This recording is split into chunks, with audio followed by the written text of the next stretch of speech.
There's a lot of talk these days about justice and the fight for greater justice in our country, in our societies, our cultures, our world.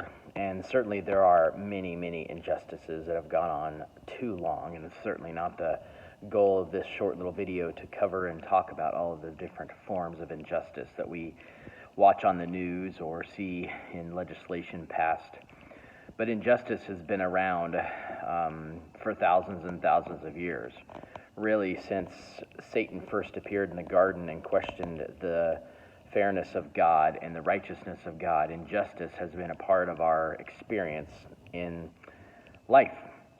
And Jesus probably suffered the greatest injustices of all. If you would spend any time studying the trials that Jesus had before Caiaphas and Annas, Herod, and then Pilate, and then compare those with the legal proceedings and laws that Jews and even Romans to some extent had to follow, you will be shocked by how many injustices were committed against Christ.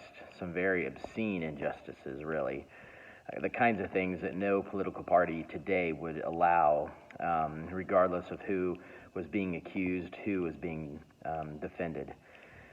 Jesus experienced the greatest injustice of all, and yet he graciously allowed them because he had a greater plan in mind. That was to fulfill the will of the Father by going to the cross.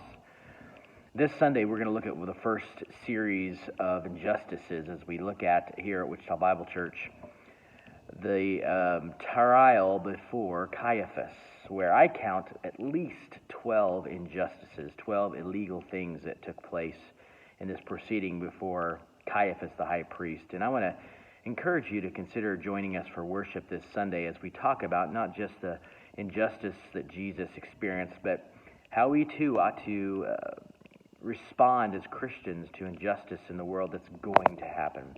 We meet at 633 South Woodlawn on 9:30 on Sunday morning. We would love for you to be with us, in person. Of course, if you are not able to do that, we are still live streaming at the same time.